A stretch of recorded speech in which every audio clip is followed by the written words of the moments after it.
Hello students, next देखेंगे question number 6। क्या कह रहा है एक्सरसाइज 3.1 के लिए। इफ इन टू सर्कल, दो सर्कल है भैया आपके पास।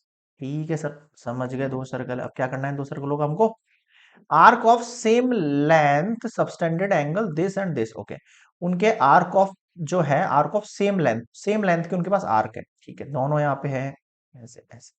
एक का R1 मान लेते हैं, एक का R2 मान लेते हैं, एक का θ1 मान लो, एक का θ2 मान लो। और जो ये लेंथ दे रखी है आर की, ये दोनों में एल है। तो गिवन क्या हुई, जो लेंथ ऑफ आर्क है, length of arc of two circles are same as L, हमने उसको नाम दे दिया। ठीक है, लेट करो R1 and R2 be the radii of circles. ठीक है, इन दोनों सर्कल्स की मैंने रेडियस मान ली R1 R2 है। ठीक है, आपको सेंटर पे एंगल सबटेंड कर रहा है 60 डिग्री 75 डिग्री। तो मानो θ1 जो है वो कितना हो जाएगा आपके पास। सर θ1 जो दे रखा है 60 डिग्री दे रखा है, मुझे पता है सब मैं अपने कंसेप्ट में लिखता हूँ, तो मैं डिग्री को जो है वो रेडियन में कन्वर्ट करके लिखता हूँ। कन्वर्ट करो, डिग्री की जगह अगर मुझे उसको रेडियन में कन्वर्ट करना हो तो मैं क्या करता हूँ भैया।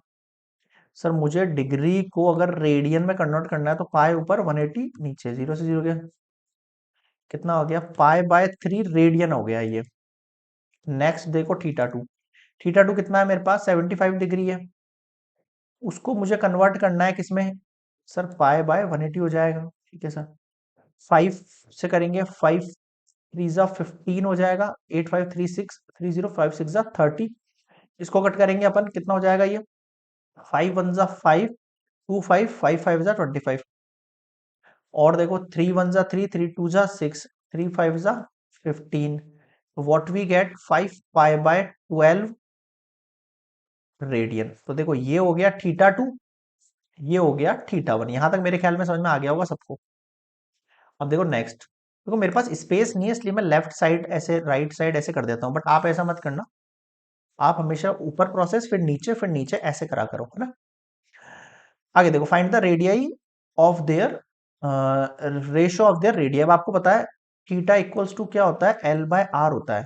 और अगर मुझे रेडियस निकालनी है तो रेडियस ऊपर थीटा नीचे, तो मुझे L अपॉन जो थीटा लिख देना चाहिए। ठीक है, तो मैं लिख देता हूं रेशियो ऑफ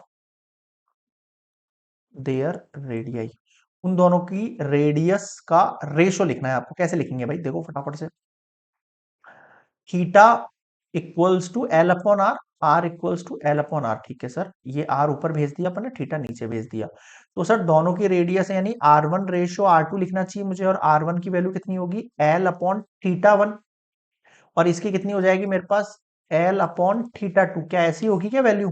हाँ सर, दोनों का रेशियो तो यही होने चाहिए कायदे से। देखो एल से एल तो कट गया, क्या बचा 1 अपॉन θ1 की वैल्यू। θ1 की वैल्यू कितनी है, पाई/3 रेशो। यहां देखो 1 अपॉन θ2 की वैल्यू कितनी है, 5 पाई/12। मैं यहाँ साफ से लिख देता हूँ, देखो 3 ऊपर चल जाएगा, 3 अपॉन पाई हो जाएगा यहाँ पे।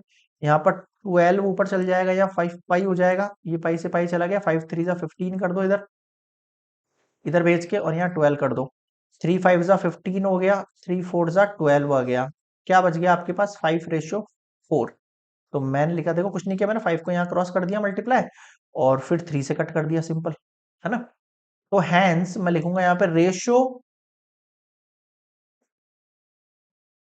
Of their radii is 5/4। बताओ समझ में आया क्या, क्लियर है यहाँ तक। Question number 6 complete. इसके बाद एक ही क्वेश्चन है, क्वेश्चन नंबर 7 और एक्सरसाइज कंप्लीट।